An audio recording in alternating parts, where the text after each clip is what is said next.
The haunted thoughts of a young Englishman continue to pass through his mind as he sails to a remote island in the South Atlantic to work as a meteorologist. As his thoughts drown him, Captain Axel approaches him and lights a cigarette, telling him that they are almost there. In September 1914, they finally arrive at the island, where no one greets them. The man had been sent to replace another meteorologist who was stationed on the island, but there seems to be no sign of anyone. Captain Axel accompanies the young man to look for the previous meteorologist to ensure he is safe. They come across a lighthouse and knock, but no one answers. The young man forces the door open and finds the only other person on the island, Gruner, the current lighthouse keeper, who greets them coldly. When Captain Axel asks about the former weather official, Gruner replies that the man they are looking for died from typhus.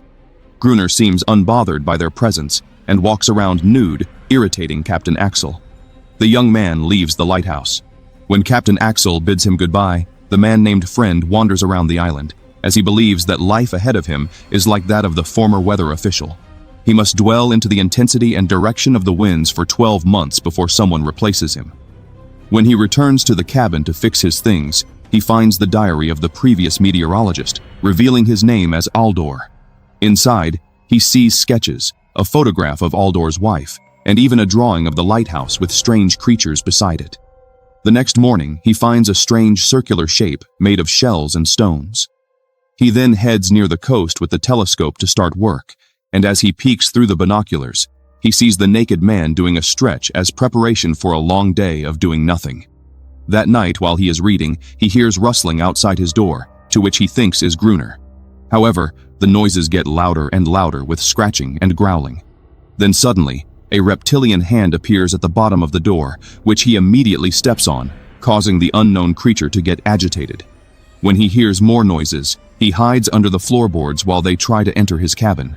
They attack his place, but notice that there's no one inside. When the footsteps stop, he looks through a small hole in the floorboard's door, and the creature peeks through as well, causing him to poke its eye with a knife. Feeling afraid, he locks himself in the compartment for the whole night. He goes to Gruner the next day, pleading to stay with him at the lighthouse, but Gruner refuses. Determined to fight, he heads back home and spends the whole day reinforcing it, and is happy to find a rifle among the boxes in the cabin.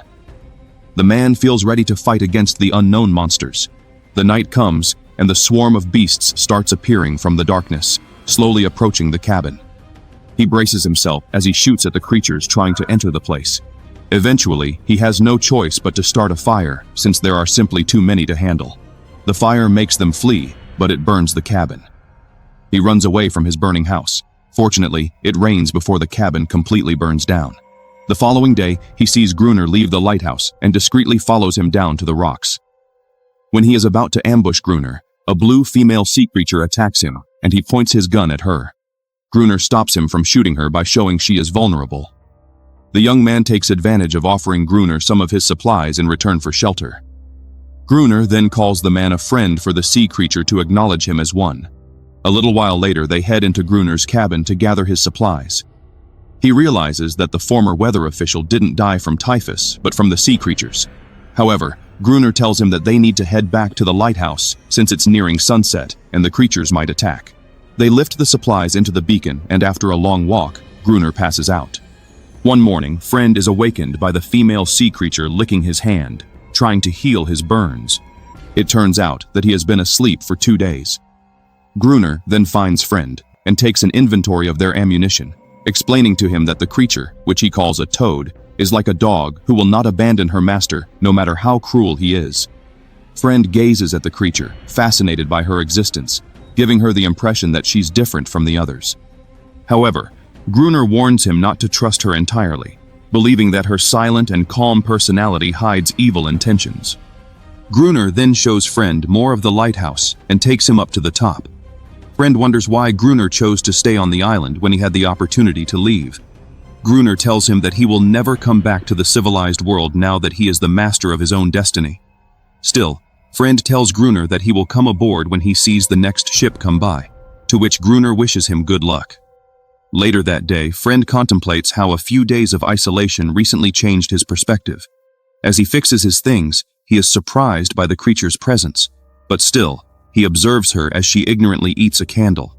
As he's trying to explain to her the use of a candle, Gruner calls him up, commanding him to bring his rifle. That night, Friend watches Gruner as he prepares for the attack. The older man instructs him what to do and fires the flare gun, which signals the beginning of a long night.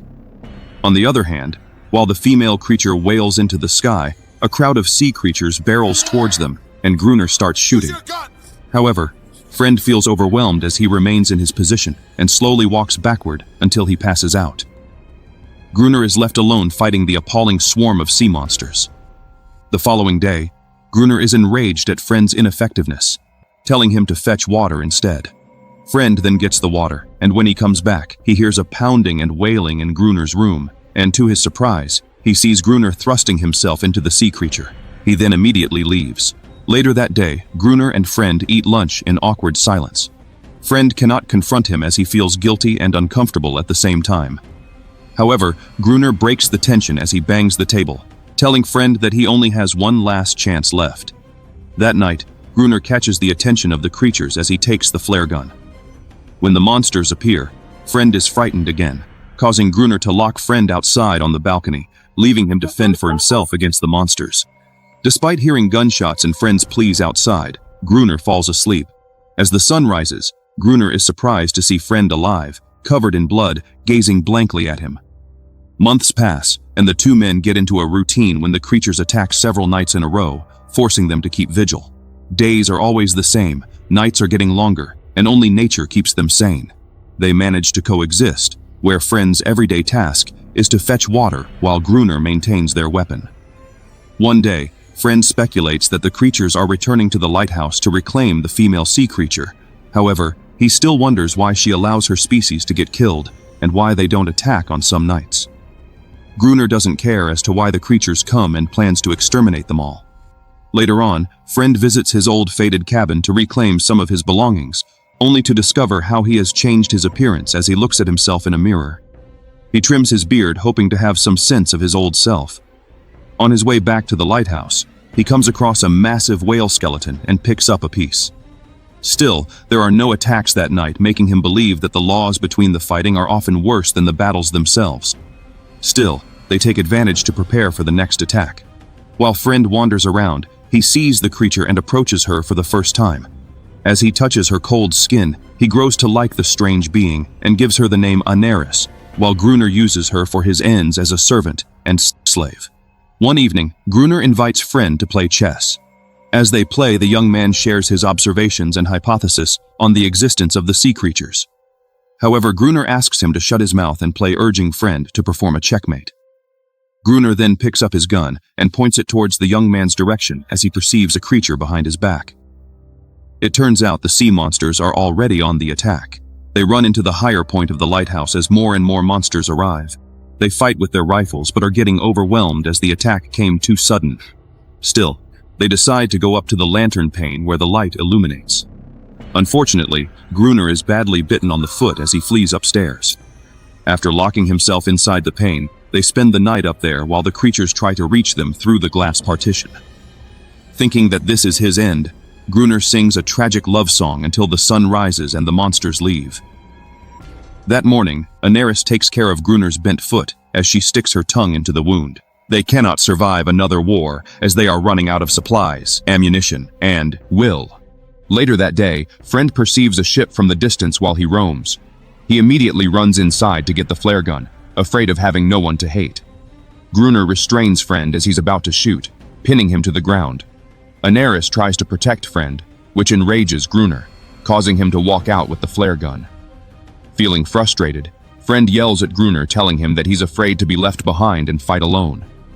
A little while later, Friend finds a way to communicate with Anaris by showing her a boat that he carved out of bone, hoping that she would understand. Anaris then leads him to an abandoned rowboat on the shore away from the lighthouse. At the lighthouse, the young man tells Gruner about the boat, but Gruner says he knows about it, informing him that a Portuguese man used it to get away from a shipwreck, but the creatures killed him. He also claims that the ship's cargo contains dynamite, but he assumes that they're all waterlogged. Meanwhile, Friend is interested in diving into the shipwreck with an atmospheric diving suit, but Gruner disapproves, telling Friend that what he's proposing is a suicide mission. One afternoon, the young man paints the rowboat with hopes of making it work. He then hears a howling from the distance, only to find Anaris enjoying a swim nearby. As he removes his clothes, he slowly approaches her as if he's going to kiss her. Unbeknownst to Friend and Anaris, Gruner is watching. Back at the lighthouse, while Friend is reading a book, Gruner hands him a diving suit and changes his mind after witnessing what they did in the pool, secretly hoping that Friend will die in the attempt due to jealousy. The following day, they row out to the shipwreck using the boat. The young man explains a rope tug is their only way to communicate, while Friend is underwater telling Gruner that he will tug the rope 3 times if he needs air supply. He then dons an old diving suit, searching for the crates carrying dynamite, while Gruner controls the boat's rope. While underwater, Friend finds the container and immediately connects them so Gruner can pull them out of the water. Friend sees a childlike sea creature peering through his suit, causing him to fall. He tugs the rope and starts to panic as more of the creatures surround him. Gruner is just watching the rope on the verge of abandoning Friend, however, as the young man releases himself from the suit and swims up into the boat where Gruner immediately helps him up. When they return home, they immediately check the crate and discover that only one box among the others contains explosives that are dry enough to use. Winter is coming. Friend and Gruner devise a plan to entice as many creatures as possible into the lighthouse before detonating the planted dynamite in hopes of scaring them away. However, that night, no one attacked. 3 weeks pass in the blink of an eye, and Gruner is getting impatient while waiting for the big attack. Friend finds Gruner freezing outside, still waiting in desperation for the creatures. Friend asks him to go inside and defuse the detonator for a while. One time, Friend and Gruner are waiting for Anaris to catch for their lunch. However, when Gruner discovers that she brings starfish instead of fish, he kicks her, also blaming her for telling her kind about their plan to scare them. The angry man grabs Friend's shirt, telling them that their new plan is to leave the door open, luring them inside for an ambush. That night, Friend leaves the door open while watching it. Gruner takes the upper ground, preparing to detonate the dynamite. They've been waiting for hours, and it seems like they're not going to attack them. Following Friend's speculation, Gruner drags Anaris beside him, forcing her to wail, assuming that it would attract the creatures. As he leaves to light a lamp, Friend is attacked by a sea creature at the front door. He manages to get away from them, but more creatures are coming in. He rushes upstairs while informing Gruner that they're now inside the lighthouse. The creatures attack, but Gruner cannot detonate the explosives, causing Friend to sprint to the top of the lighthouse and reconnect the detonator. An explosion occurs, killing many sea creatures. Feeling unsatisfied, Gruner goes for a second set of explosives nearer to the lighthouse, knocking Friend and himself out. When Friend wakes up the following day, he immediately searches for Gruner and wakes him up. The young man is relieved when Gruner moves and starts singing a song, which he joins this time. Meanwhile, there is massive chaos around the beacon. Gruner uses a spear to finish off the wounded and dying toad on the beach. After seeing one of the dead creatures wearing a necklace, Friend believes that the species are more civilized than Gruner portrays. Gruner grabs the pendant and hurls it into the sea, feeling enraged. Later that evening, while they watch for the next attack, Friend hears Anaris and several other creatures mourning the loss of their species. Gruner approaches him and explains that he rescued Anaris as a baby trapped in a net years ago, believing she owes him her life. Anaris vanishes, but Gruner assures him that she will crawl back as she always does. Friend seems to regret what they did, but Gruner remains cold and has no remorse towards the creature's death. One morning, Friend circles the stones in the sand and places the carved bone in the middle, hoping to get rescued. On the other hand, Gruner is still preparing for an explosion to continue scaring away the beasts, but there is still no attack. The next day, while Gruner is sleeping, Friend is cleaning up the mess and discovers a wedding photo of the man, with the words "Love" written 3 times on the back of the photo. He recognizes that the woman in the image is the same as the woman in the diary, realizing that Gruner is the former weather official and that Gruner isn't entirely devoid of human compassion. As a result, Friend erases his day counting as he understands everything is forgotten, including the very reason for his visit to work. There is no work done other than to stay alive. Friend then goes into the shorts and removes the carved boat when he sees a child sea creature suddenly approach him. Behind the child is Anaris, who appears more confident and bolder together with her troops. Friend notices that they want a truce, but Gruner does not, and only wants Anaris back, but she refuses. He repeatedly echoes that no one leaves Gruner while he walks back to the lighthouse. Suddenly, Gruner fires a flare at the small creature, fatally hitting it in the chest. Anaris looks at Friend with doubt and disappointment, leaving him alone as Gruner continues to fire at them. Friend pursues him and after a struggle throws him onto the ground and stabs his leg. Enraged, Gruner stands and gains the upper hand and tries to murder him with an axe, but Friend calls him by his real name, telling him that he's not a murderer. Gruner pauses, drops his axe, and utters the word love, as if regaining his former self.